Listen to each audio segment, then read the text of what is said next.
Day. I did not think about it being Mother's Day when I started on this class. However, church is going to be all about celebrating mothers. You know, today's class is, I'm not sure how long this class is going to last. It might be 30 minutes and it might be 30 weeks.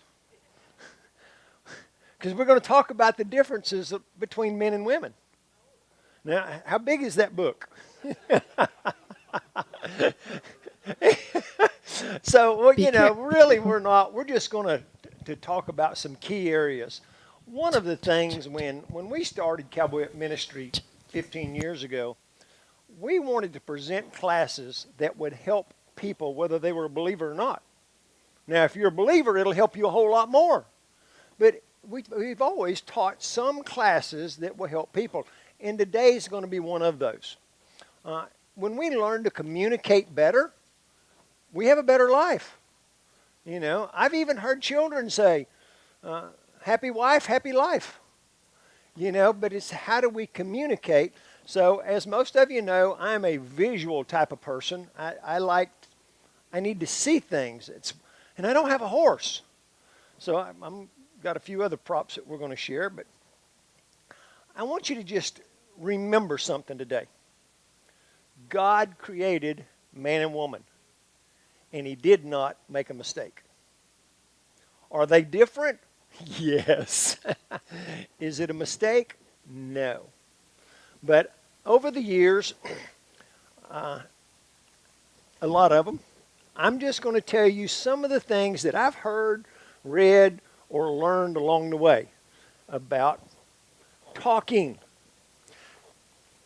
Does anyone know someone who talks too much?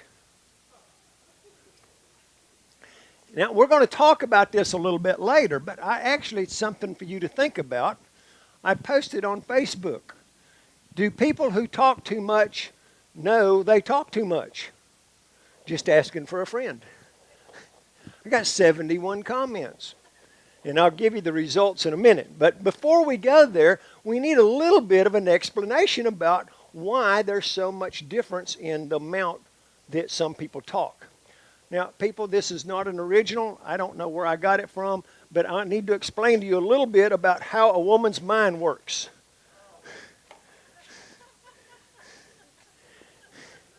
This is a woman's mind. Every strand, every thought is attached to a lot of other thoughts. And they can be thinking about one thing. You can be talking about the children, and then all at once they're talking about work, they're talking about their parents, they're talking about... It all connects. And that's why so many times women can have a lot of words, because there's a lot of connection going on. We should have froze this. It's dripping everywhere. But I want you to understand everything's connected to something else. So it allows for a lot of thoughts. You know, if you think women talk a lot, you should see how much they think, because they multitask. They're all over. Now, with that being said, this is the best illustration I got. Men are more like this toolbox. You may not can see it in the back, but this says work, wife, kids, finances, sports, hobby, friends, family, church. You know, men can have a lot of different areas in their life they're dealing with, but here's the problem with men. If men are thinking about work, they got to pull out their drawer. Now, if they want to talk about the kids, they cannot talk about the kids until they shut that drawer and then pull out that one. Because men can only have one drawer out at a time. You know, that's why they say men don't multitask. Well, you know, we know that that's not 100% true. You know, there is some good causes for that. Who is it? It's I think it's Love and Respect said, you know, a man's job is to, one of them is to die. You know why men are, typically better at war? Because they can only think about one thing at a time. Charge that hill!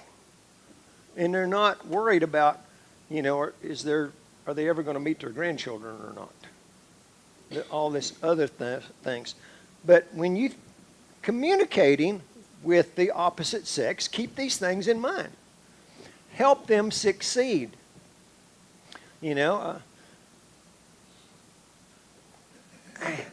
We're going to get into something else a little bit later. That's a pretty good illustration. The differences between men and women. But one of the differences is 36 inches. Each inch represents 1,000 words. The average man speaks 13,000 words, and the average woman speaks 25,000 words. Now, it don't matter where you're at. It doesn't mean you're wrong. Now, there's a lot of things that can dictate why we talk a lot, and we're going to get into some of those today. But, I want you to know, if you're one of these that don't talk much, don't get mad at these over here that are in the average. and there's some people that's over here. People, my name is Skipper, and I can remember when I was little, my mother would say, if you don't shut your mouth, your tonsils are going to get sunburned. She did. I talked all the time. For years and years and years, Of course, now I get paid for talking, so it's justifiable.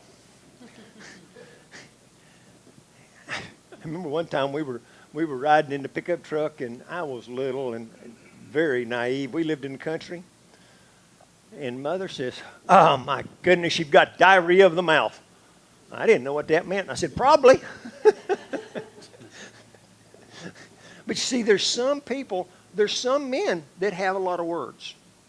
And there's some women that have very few. But the thing that I want you to understand is God didn't make a mistake. However, if we want to be good communicators, if I want to be a good horse trainer, I got to train according to the horse that I'm working with. If I want to be a good communicator with somebody talking, I've got to communicate at their level of talking. And sometimes you got to slow them down. And sometimes you got to pick it up and start communicating. We've said it over and over again. One of the reasons that women talk a lot is they want to connect. That's how they connect. Oh, women just get bubbly and want to connect. And there ain't many men that are into connection. We're into information. And I've learned long enough a while back, it really changed how many words I started using when I took a class on crucial conversations. That's that conversation you don't want to have. There's a problem, and we need to come to a solution. In that case, use as few words as possible and only state the facts, no feelings. Now, I know that's hard. It's harder for women because women are into connection and feelings. But when you state the feelings, that's negotiable because I don't have those same feelings. But when you state the facts, you cannot argue with the facts. And when they come back and say, yeah, but what if, you just state the facts again because the facts is like God's truth. It never changes. You don't have to over-explain everything. This is the fact. Jesus loves you and there's nothing you can do about it. Fact. If you receive him, you go to heaven. Fact. So when we think about women connecting and men getting information, now I'll make several phone calls, but my phone calls are more like, hey, I haven't heard from you in a while. How you doing? I'm gathering information. Gene, and many of you don't know, Gene broke his back a while back. He doing a, I shouldn't tell on the men, doing one of those man things that women hate for him to do. He went to hook up a trailer and it didn't quite fit, so he picked it up anyhow and snapped his back. And he was in quite a bit of trouble, and they put him in a splint and stuff, and he's fine now. But see, men call and talk about information. How are you doing? What are you doing? When are you going to do something? Why are you doing something? Women say, how's the kids doing? You know, I'm going to find out if my mother-in-law watches this or not. Because the conversation, her and Kathy talk many nights a week. And it's like, where'd you eat today? What's going on in Hardy County? It's just connection is all it is. There's no real information other than what restaurants are open and what restaurants are closed. And I always forget, Hardy County shuts down on Monday. You know, half the restaurants are closed. And when you say half, that don't mean anything unless there's only 9. And then you're limited then. But when we understand that God made women,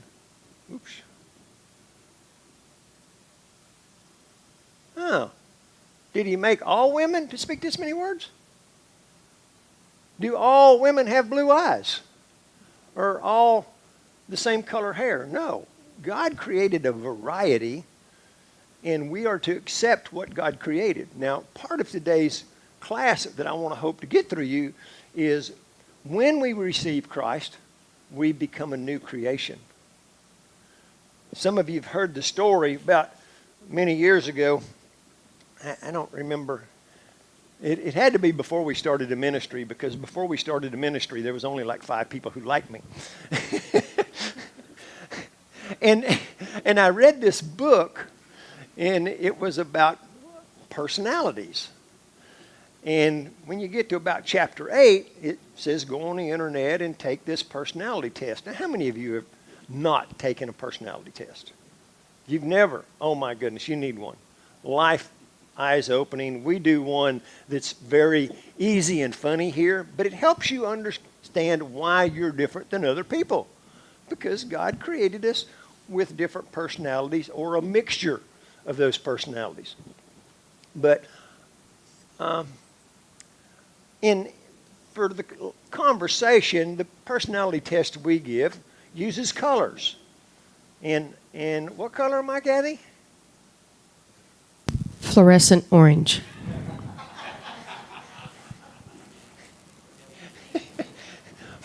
Fluorescent orange means I'm out there. Let's go. We start a lot of projects and finish none of them.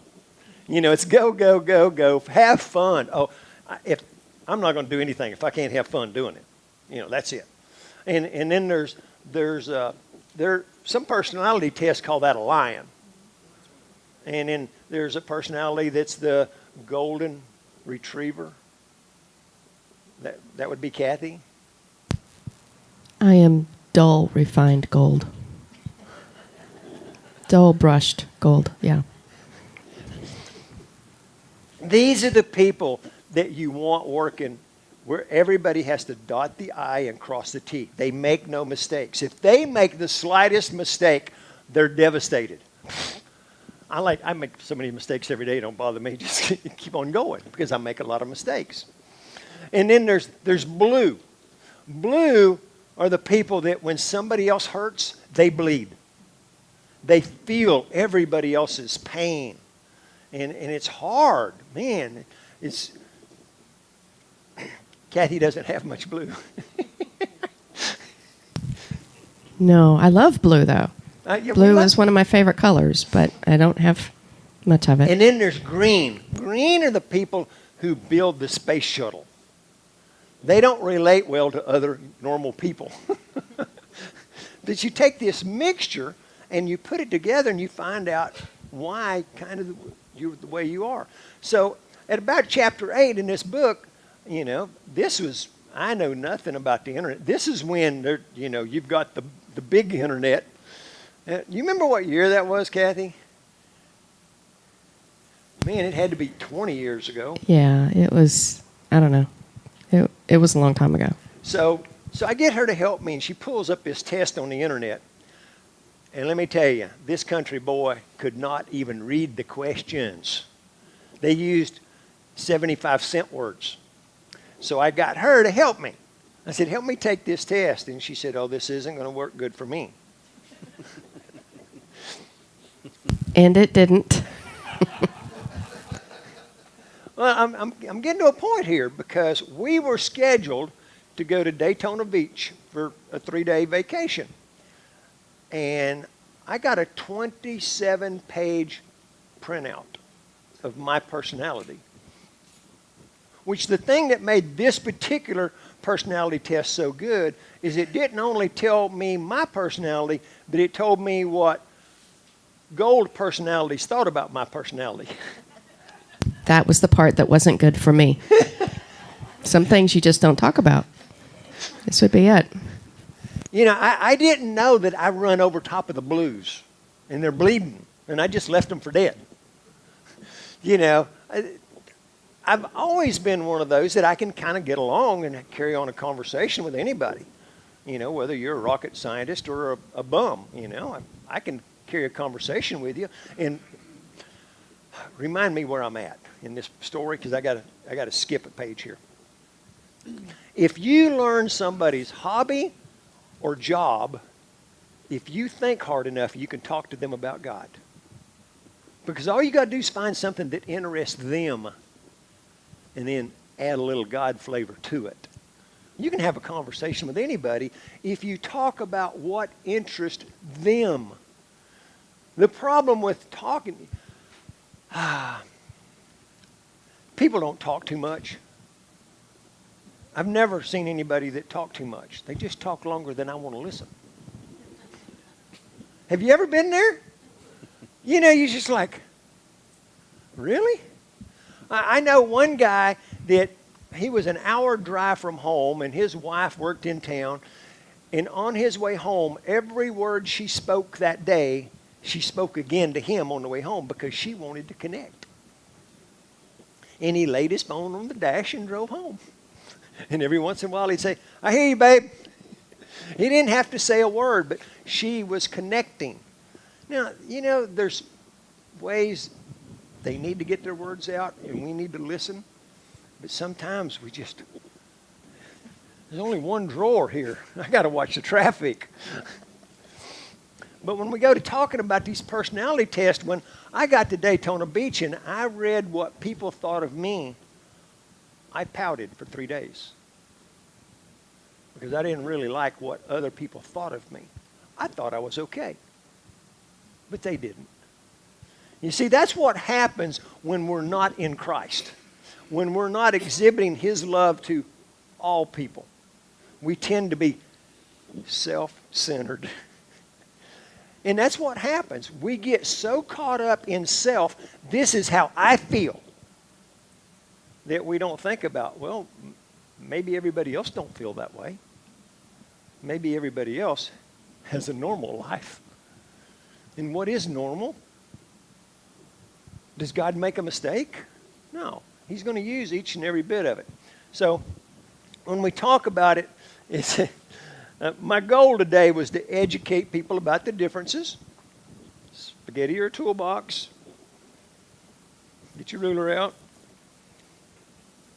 And I want to use this information to coach you how to shorten some conversations. Have you ever been in a conversation like you were tired of listening?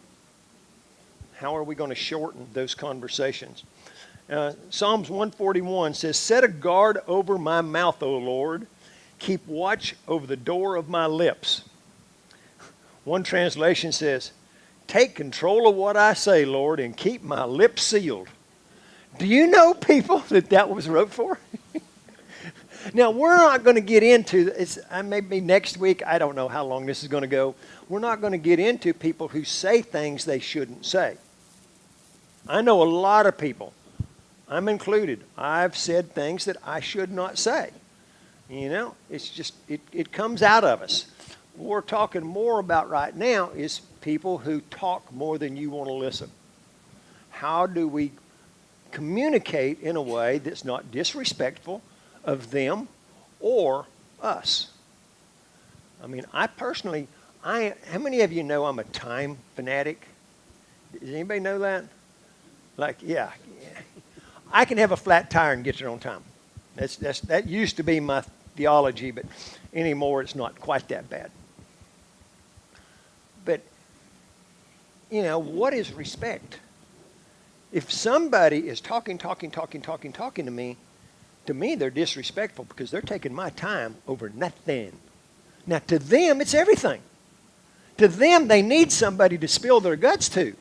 And it's my job as a preacher. I got to listen. Sometimes. If it's a one-time thing, oh yeah, I'm there.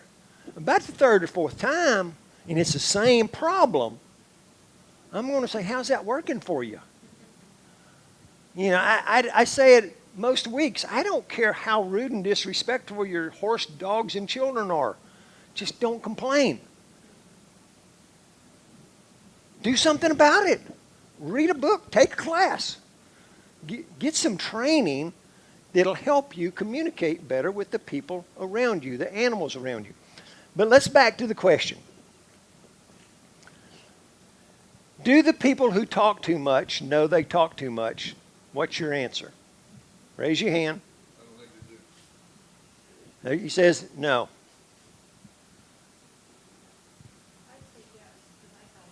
She talks a lot, and I'll just replay. There's not many of them. She says that you talk a lot, and you talk a lot. No, and it's okay, ain't it? I have things to say, said every person who talks a lot. Years ago, we had this lady in our class, and she was, oh gosh, this was years ago, and she was, that don't sound good. She was in her 70s. It didn't sounded different 15 years ago. But this lady had lived a full life. She had participated in women's rodeos. She could ride, she could rope, she could break horses, and she had a story for every one of them. And during classes, every time the teacher made a point, she would interrupt and tell one of her stories.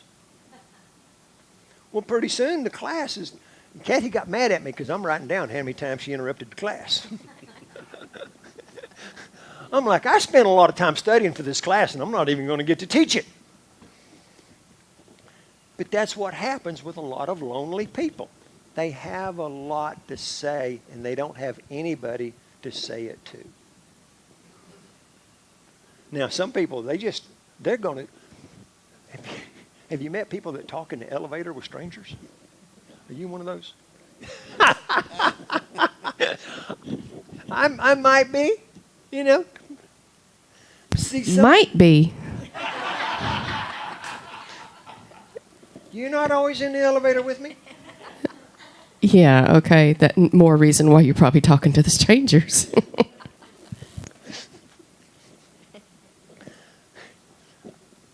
What we would need to understand is why do people talk a lot? What are your suggestions? Just shout it out loud and I'll repeat it for the camera. Attention. I don't think that's as big as we believe it is. I thought it was. There are those that say, "Look at me, look at me." They're Lonely. I don't know what was Lonely. Sometimes Lonely. it's lonely. Okay, hold that thought because I got to go back to this attention one. Okay. Now, the best illustration I've got for men and women. Now, I know for some of us this is going to be hard to go back, way back. For me, it would be like, okay, 55 years back. We had a lake house that we could use and had a boat and water skiing. And this is a guy thing. You're water skiing behind the boat, just going behind the boat. And as soon as you go past a dock that there's a girl on, you're over there spraying waves everywhere. What is it saying? Look at me. Men want to be, that's why they play sports, is so the girls will look at them. That's why they have cheerleaders. So you can, Of course, what happens, then they get married and they quit being a cheerleader. That's what happens in a lot of cases. But the look at me, I think it's in all men that are trying to get the attention of a woman. Now,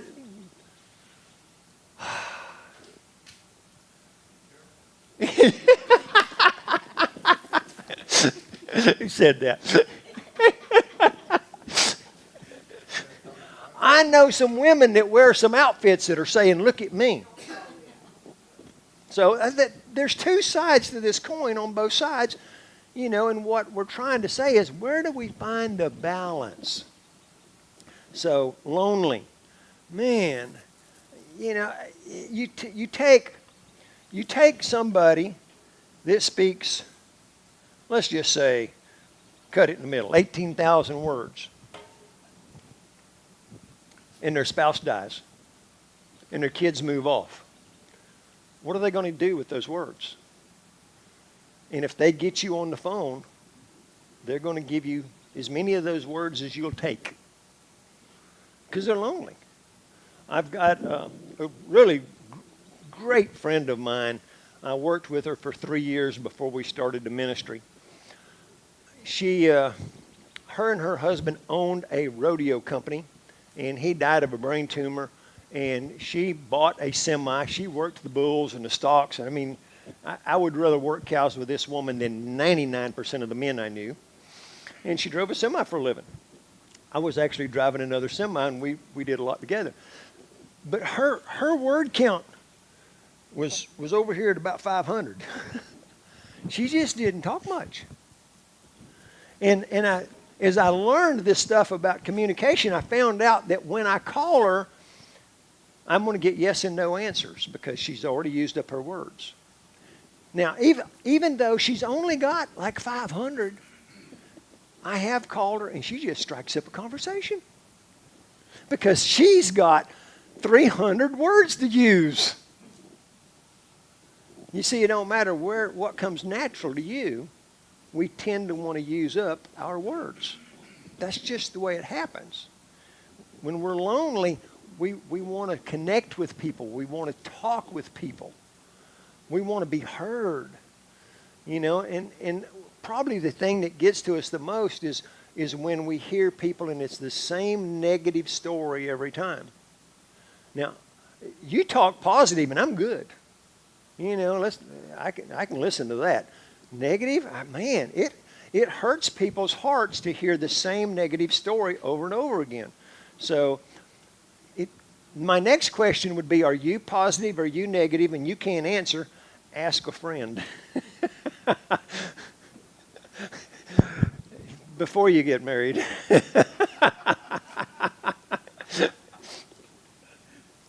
But how, if when we understand why people have a need, and if you think that maybe God wanted us to fulfill that need that they have, they're lonely and they need to talk to somebody. Now, the other side of the coin, people who are lonely, they need to learn to talk to several people rather than just one. A perfect illustration of that is I learned in a counseling session that we went to about when you and your soulmate you're one. You don't need anybody else. You do everything together. Well, when they die, you lose all this love. And the counselor says you have to get a little bit of love from everybody around you to kind of make up for it. Because no one person can replace the person that's lost. It's impossible. So it's the same way with you gather a little bit of love from all the people around you. You gather a little bit of connection from a lot of people. You give a little bit of talking to a lot of people. You express yourself. You gather information. So what's another reason why people talk? Lonely. Look at me. Uncomfortable silence. Ooh. My name's Skipper, and the air should have words in it, and if you don't put them there, I will. That was my motto. Like I'm not uncomfortable. My ears ring. If it's quiet, it's like. Blah. So there is uncomfortable silence that some people just don't like. And maybe some of us need to understand maybe that's why I talk. I'm just not comfortable being silent. Another one is Some people just like to. okay. Some people just like to dump their. You have the microphone. Well, okay, it is on. All right. No, some people just like to dump their garbage onto other people. Yeah, you got to dump it somewhere. Don't you have garbage at home? What do you do with it? You take it out of the road, somebody else gets it. You take it to the dump. Now, hold on to what you said because I want to come back to that. But you're absolutely right. You know, and I've had a few times where Kathy will scold me about what I'm thinking, and I said, I don't have anybody to vent to. Here it is. Everybody needs somebody to vent to once in a while. But that over and over again, that's where we're going to learn through this class how to slow that down. You know, we might even get little umbrellas like, don't puke on me. Because that's the way it feels sometimes. There's some people, especially if they're the extrovert, they're the lion that's bright orange, they come in and just go all over you, and it's like, whoa, get back. You know, but can you imagine how they feel on the inside? Do you know how your stomach just gets to twisting and boiling before you actually vomit? That's where they're at. They're inside, they've got all of this stuff going on, and it's just got to come out. And you happen to be the one God chose. Or you was in the wrong place at the right time. But understanding, not just if you understand that a little bit better, you can receive it a little bit better. But that does not mean that you have to continuously take it day after day, week after week. What was yours? Information. Yep, that was my next one. That's the men thing. Information. How do you do this? How do you do that? What are you doing today? You know, I laugh at it because I had some really good friends. I had one friend, when he said, what are you doing? What he meant is I need help. That's exactly what he meant. I need help. What are you doing? Oh, nothing, just breathing. We've all got a job. We're all doing something. Just some things are more important than others. But information is huge. You know, we got people that will, it's information. They'll call just to check on you. You know, how you doing? And then part of that's information and part of that's connecting. You know, how you doing?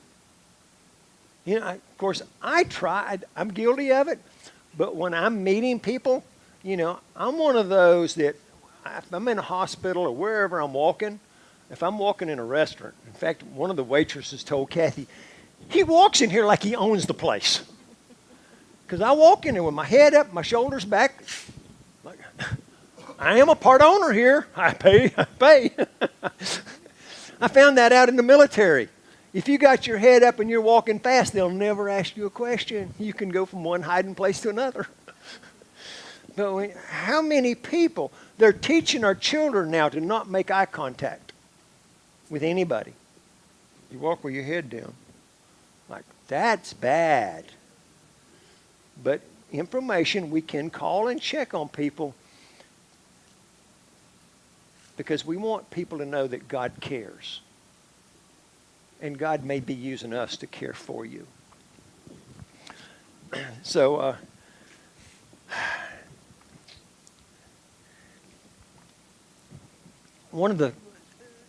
since some of you has never taken a personality test, how many of you have taken the 5 love language quiz? Okay, let me rephrase that. How many of you have not?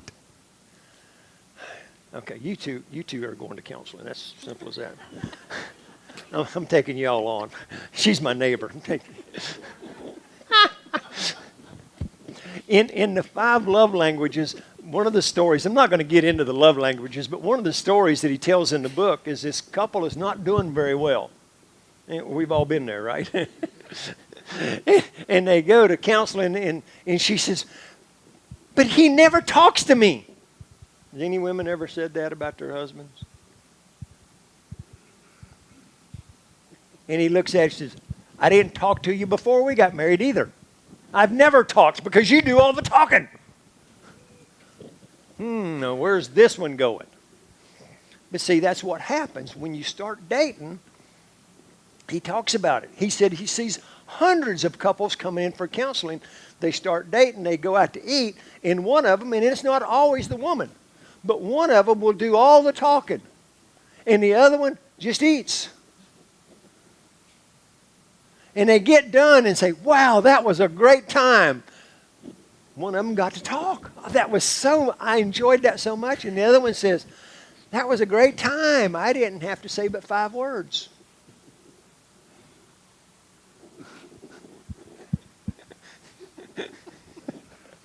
I am listening. I'm working and listening. Yes, I know. See, they think it's a great time if they don't have to talk.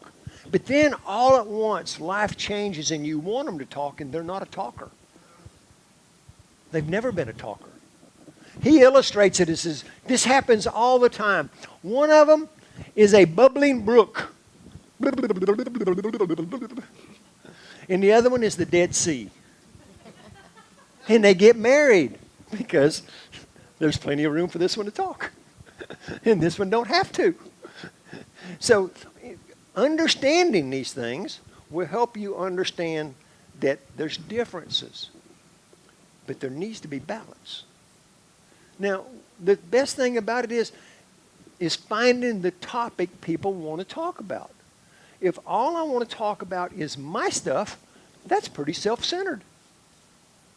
But what's your hobby? What'd you do? Now, the other thing on men and women connect. And I've told this story before. It took me years, and I still do not have it down. You know, women come home complaining about work. And they tell their husband, and their husband puts in to fix the problem. That is not what they wanted. They didn't need somebody to fix them no more than you needed them to be your mother and tell you how to do everything. It's a two-way street that Satan gets in the middle of families and tries to destroy them through communication. But when all we got to do is look back, what is their greatest and deepest need? She's not asking me to fix her problems at work, which I wish she would. But what she's wanting to do is connect. And she's just telling me. And then she'll say, well, what'd you do today? Well, I thought she was checking up on me. She wasn't checking up on me. She just wanted to connect. Now, do any of you have Life 360? It's a great app you put on your phone, and everybody that you download it on their phone, they can be in your family, and you can track their phone in their car or in their body or whatever else. So the other day, Kathy says, well, did you get all your errands run today? I'm like, yeah, where'd I go? Oh, well, you went to the dry cleaners, and then you went to the golf store, and then you went to Home Depot. And I said, well, babe, you're close, but you're not there. I went to the dry cleaners, and then I went and got a haircut that was right beside the golf store. I never went in the golf store. And I did not go to Home Depot. I went to Walmart to pick up a prescription. So the things we get in our head, we think is true. Oh, he went to the golf store and Home Depot. I wonder how much money he spent. That is not fair. I did not say that. You better keep it real, buddy. At least not like that, probably. Not at all.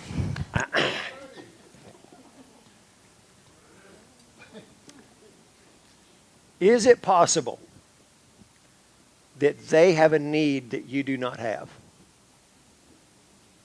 And is it possible you have a need they don't have? When we learn to meet each other's needs, we'll be better prepared to communicate and live the life that God intended for us. You know, it's really hard to tell people about how good your God is when you're in a bad marriage. But why are we in a bad marriage? It boils down to these things about communication. Is it possible that I have a need you don't have? Is it possible you have a need that I don't have?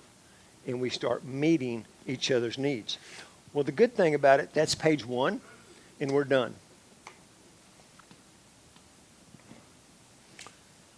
My question on Facebook, when I listed these 71 questions, a lady asked me, how do you graciously tell someone they talk too much?